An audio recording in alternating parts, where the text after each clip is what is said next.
Hi, welcome back to my YouTube channel. Today's topic is regarding emotional manipulators. Talking about this topic, it's a very sensitive topic that I'm going to be cover, but it's very necessary in order to learn the signs, the manipulative tactics that manipulators utilize against a person that they want to manipulate. And it also is a video for confirmation and validation that if you ever experience this type of manipulation in your life, that your emotions and your feelings and how you feel about that person, it's completely valid. We should hold abusers and manipulators accountable for their bad behavior, and this is also bringing more awareness that you're not alone and that a lot of other people go through these experiences, male and females. We all can fall into the trap of being manipulated by another person. And so there's no victim shaming in this video, and it's just a video to help you understand what goes on in a relationship with a manipulator. So let's go ahead and get started with this video. So manipulators will always try to exert power and control over another person in order to establish a sense and an illusion of being more superior, of having a high self-esteem, or they need to manipulate another person because they need to alleviate their inner hatred and their feelings of dissatisfaction with their own life. So what the manipulator will tend to do is project all their negative qualities, their negative inner hatred, their limitations, their fears, their doubts, and anything that they can just spot to put the other person down, their weaknesses. They're going to brainwash the person being manipulated to feel as if they're less than, as if they're not worth being treated with respect and with loyalty and with honesty. So the manipulator needs to do all this in order to make themselves appear that they're perfect and that they're a lot better in their relationship and that they have the power in the relationship the whole entire time. And so there's a power imbalance. The manipulator has all the power and control in the relationship, and the person being manipulated is just being controlled and being told what to do and being told how to feel and invalidated. So they also need to do this in order to just gain something, a person to constantly have to use that person, take advantage of that person for their own personal gain and their own personal satisfaction. And other times they like to manipulate people because they like people chasing after them, and it boosts their ego and it actually feeds their ego in a way. So manipulators, they have a lot of hidden motives. So some of them include because they want to appear very confident. They want to have someone else be their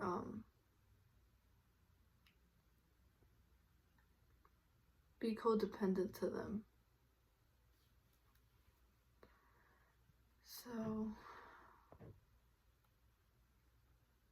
So in most cases, a manipulator was either overindulged as a child, so very spoiled, given everything that they wanted as a child, so they learned that the world revolves around them, or the child could have been victimized as a child, and so they had no other choice to survive in that environment, and they had to learn learned behaviors that were dysfunctional in order to get their needs met in that environment.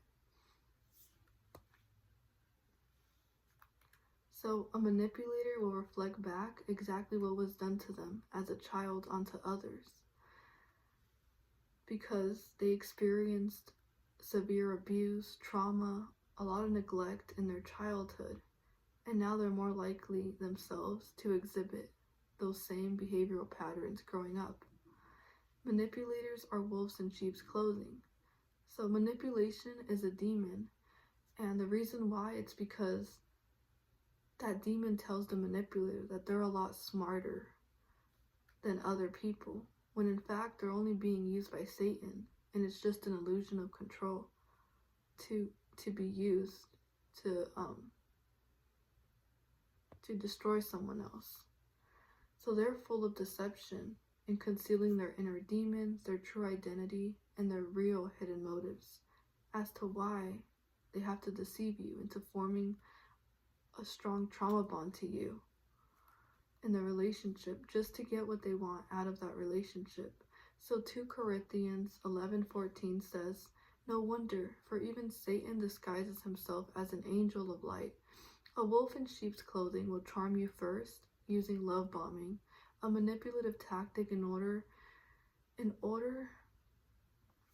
to deceive the person." So love bombing is a manipulative tactic in which someone new in your life showers you with a lot of affection and attention and love for no apparent reason. It's too early in the relationship for this intensity to even make sense. So individuals who do this, they're often looking to get something from you, like your time, your energy, your resources, your love, and a commitment to you, just because they want to take advantage of you in that relationship. They manufacture closeness with you as a means of control. The manipulator usually showers the other person with a lot of attention, affection, compliments, flattery, gift giving, and essentially they create a sense of safety, dependency, and trust in that relationship. But after the love bombing phase comes to an end, what will eventually happen is that now the manipulator will start to withhold and withdraw all that attention, all that love that they were showing in the beginning. It starts to fade away, and now the manipulator withdraws it and becomes very emotionally unpredictable and behaviorally as well. So now the person being manipulated is just shocked and has this cognitive dissonance as to what just happened. And their brain is battling between, well, they were good to me one time, but all of a sudden they're being mean. Maybe I'm overthinking, and they start gaslighting themselves and actually believing that they're being the problem in the relationship.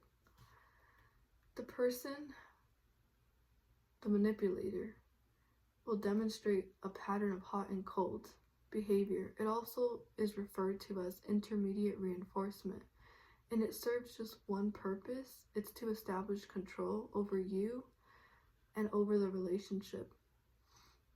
So intermediate reinforcement, it's kind of like that experiment, Pavlov, the rat experiment, where the rat is constantly pressing on the lever to get food, and the more it presses it, there's no food at all. And then just in very rare occasions, there is a tiny pellet that the rat can finally get food, and they're hit of dopamine while they eat that food. So technically this is going on in the relationship. The person is constantly overdoing, over-sacrificing, depleting their own energy, and doing all the work in the relationship just to gain just a little bit of a breadcrumb validation, a little bit of attention, so they can feel that they're doing their best in the relationship. But no matter how much they do, the manipulator never feels satisfied and always complains and always has something negative to say about them. So they're trying to figure out how much they can just cross your boundaries. This unpredictable positive reinforcement is known as breadcrumbing, and it will often be enough to keep that person stuck in the relationship longer than necessary, because the person being manipulated starts to feel as if they're walking on eggshells, because their emotion is very unpredictable and they don't know what's going on the whole time.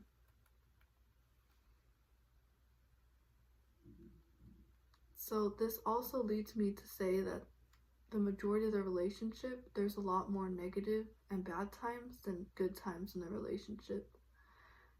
So The manipulator also will start to, from the beginning, they start to gather personal information about you to see what your weaknesses are, what your emotional triggers are, what kind of personal information they can use against you in arguments, or your emotional triggers when they can just trigger you an emotional reaction to get what they want out of you, when they emotionally prod at your emotions. So emotional manipulators, they know your weak spots and they're quick to use that knowledge against you. If you're insecure about your weight, they will intentionally make comments and remarks about how much you've been eating or the way that your clothes fits. Their awareness of your emotion is off the charts, but they use it to manipulate you, not to make you feel any better. They oftentimes will devalue you, devalue your own self-worth, lower your self-esteem, humiliate you, reject you, intimidate you, be very overly critical over you, and put you down a lot to chip at your self-esteem, harass you to instigate an emotional reaction out of you, to justify your emotional reaction towards their abuse by blaming you and making you responsible for their abusive behavior towards you. And most times they are very covert and they demonstrate a lot of passive aggressiveness. So they want you to read their mind. They want you to know exactly what they want and that you should be 10 steps ahead of them before they have to even ask you what they want from you. So they will make fun of you also in private, but also in public. They'll make certain conniving comments, underhanded compliments, or just very nasty jokes that expose a personal secret of yours or a weakness of yours, and they'll laugh at you in front of other people at your own expense. So we have to remember that there are 6 things that the Lord hates. 7 that are an abomination to him: haughty eyes, a lying tongue, and hands that shed innocent blood, a heart that devises wicked plans, feet that makes haste to run to evil, a false witness who breathes out lies, and one who sows discord amongst brothers. Proverbs 6:16-19. Another sign of a manipulator is that their actions never match their words. Emotional manipulators will tell you what you want to hear, but their actions are another story. They will say that they'll always be supportive of you, but when it comes time to follow through, they act as though your requests are entirely unreasonable, saying things such as, "I can't really do that for you right now. Maybe next week I'll help you out." And they'll prolong, and they'll never actually help you until you constantly have to remind them. So if you ever need anything, just let me know. They tell you that they love you, and then they act as though you're a burden. This is just another way of undermining your belief and your own sanity. They will make you question reality as you see it and distort your perception according to what is convenient to them. Manipulators constantly bring confusion in your life. They make choices for you as well. They don't take you into consideration as to what you want. I'm doing what's best for you. You have needs or wants, and they don't even respect your boundaries.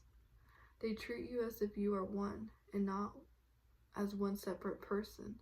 They see you as their extension of themselves. They treat you as if you are them.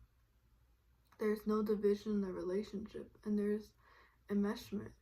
So in the relationship, you either become codependent to them, and they're the ones constantly controlling every single thing in the relationship. They control what you could wear, where you can go. They control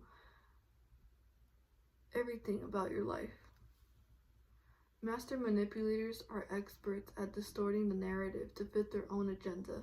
They know how to rewrite history, and they can selectively recall things in such a way that makes you question your own memory. They will intentionally distort what you're trying to say for their own purposes. Gaslighting is a form of emotional and psychological abuse, which is characterized by manipulating a person to make them question their own feelings, their memories, and their perception. It is one of the tell signs of an emotionally abusive relationship. In short, gaslighting is when someone tells you that you are too sensitive, that never happened, that they never said that. They will actively twist your words, use your personal information against you, and they never take accountability for their own wrongdoings. So abusers have a certain amnesia. When you try to call them out on their abusive behavior, they won't recall it. They'll say, "When did I ever do that? That never happened. I didn't mean it that way. You're overreacting. Are you okay? I never said that. You're crazy. You don't know what you're talking about. If that happened, it wasn't that bad. You're so sensitive. You can't take a joke. No, you can't take a joke as disrespect. I never intended to hurt your feeling. You're taking it the wrong way." They will guilt trip you. Emotional manipulators are masters at guilt tripping you for their own advantage. So if you bring up something that's bothering you, they make you feel guilty for mentioning it. If you don't, then they'll make you feel guilty for keeping it to yourself. When you're dealing with emotional manipulators, whatever you do is wrong. And no matter what problems the two of you are having, you're always at fault. You always end up apologizing to them for feeling upset by their actions. Nothing is their fault. They are never wrong. So what's worse, they know how to make you feel responsible for their own bad behavior. It's your fault for making them angry. It's your fault for making them upset. If you hadn't have given them such a hard time, then they wouldn't have abused you. This effect leads to you feeling as if you're a bad person and that you should actually feel that your emotions should be invalidated and that you should not express them, because every time you express your emotions and you try to resolve a problem with them, what they'll do is they'll silence you and they'll shut you down by making you feel that you're being dramatic and that you're just causing problems. So this kind of emotional manipulation allows the abuser to never be wrong. It is designed to make the person on the receiving end feel somehow wrong or at fault for their own feelings. No matter what you do or you fail to do, it's someone else's fault all the time. Someone else made them do it. And usually it's you. So if you get mad or upset, it's your fault for having unreasonable expectations. If they get mad, it's your fault for upsetting them. Emotional manipulators don't take accountability for anything. They will play victim. They want you to feel bad for them. They make a sense of they make you feel like that you should feel a sense of obligation to cater to their insecurities, to their problems, and to their unhappiness. So 1 Peter 2:1 says, "Therefore, rid yourself of all malice and all deceit, hypocrisy, envy, and slander of every kind." Another sign of manipulators is that they're experts at playing dumb. They are pros at this. When a manipulator gets called out for their bad behavior, they will immediately play dumb. It's a tactic designed to make the person on the receiving end question their own memory and judgment. Sometimes this looks like outright lying. A master manipulator can look you straight in the eyes and tell you that the sky is purple in such a way that you start to question your own eyes when you look up and see the sky is blue. Another sign is that they always one-up you. No matter what problem you may have, emotional manipulators have it worse. They undermine the legitimacy of your complaints by reminding you that their problems are much more serious. You have no reason to complain. They weaponize the silent treatment. Manipulators will use the silent treatment by withdrawing their presence and support as a tool for punishing and controlling others.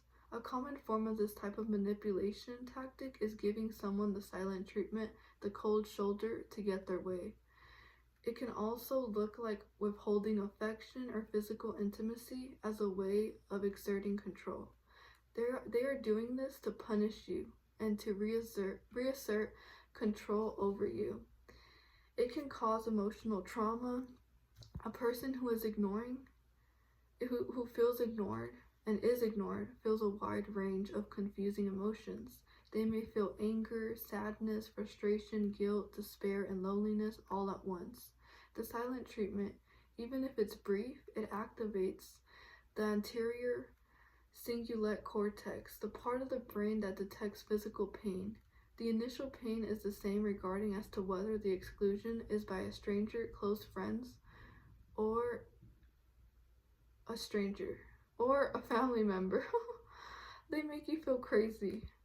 If someone is making you feel as if you can't trust your own instincts or judgment anymore, then they are manipulating you.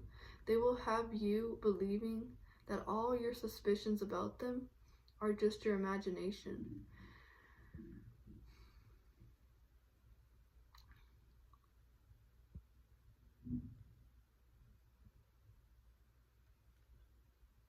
So, master manipulators like narcissists, psychopaths, sociopaths, manipulators, they all follow an abusive cycle. They idealize you, devalue you, and then they discard you.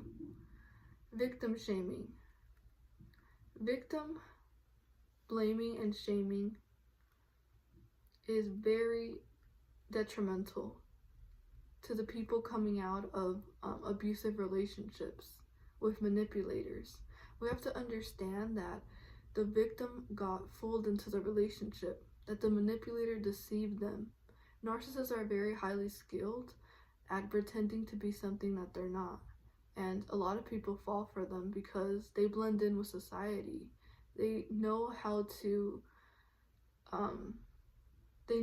be very charming, very charismatic, and they mirror their narcissistic supply in a way that makes them feel safe and makes them feel as if they've known them all their life. And so what we have to do is when someone rushes in too quickly and we feel that it's too good to be true, we have to take that relationship a lot more slower. And if not, that red flag already warns you that something can be off in the relationship, that they have the potential of being an abusive person and highly manipulative because they don't respect your boundaries. When you try to tell them that you want to slow things down, they want to rush things quickly with you.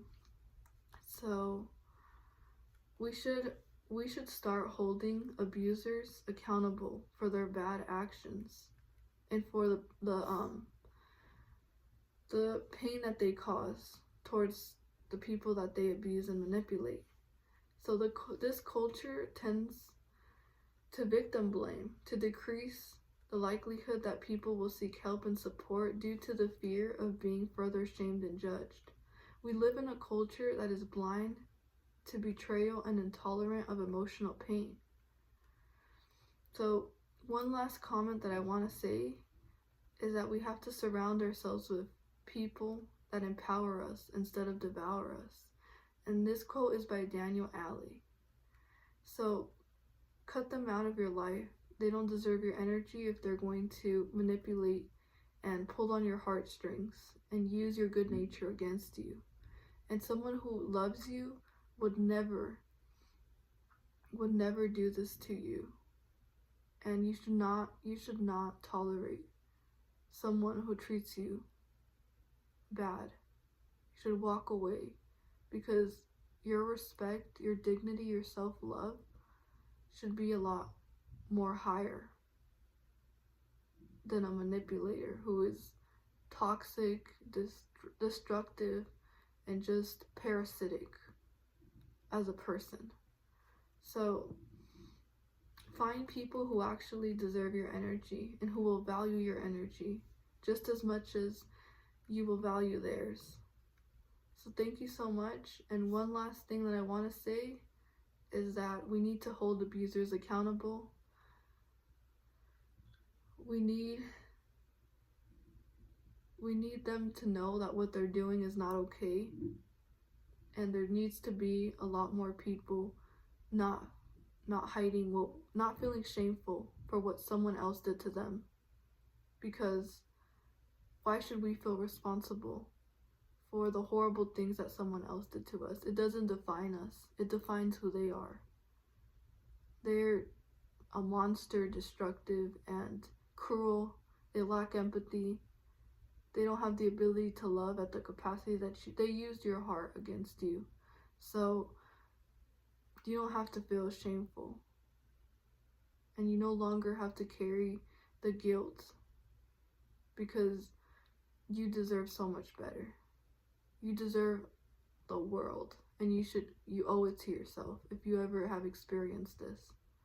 So find people who will pour back love into your life, and don't allow people to use you, mistreat you, and treat you like you're less than, when you're a lot greater than them. You have a lot of potential. So don't allow demonic spirits into your life. Separate yourself. You're all for God, and you should be all for God, not part of their dysfunctional toxicity. So now that I talked about these manipulative signs to look out for and the tactics, you'll be able to see when this happens in a relationship. You need to start establishing boundaries and speaking up and standing up for yourself.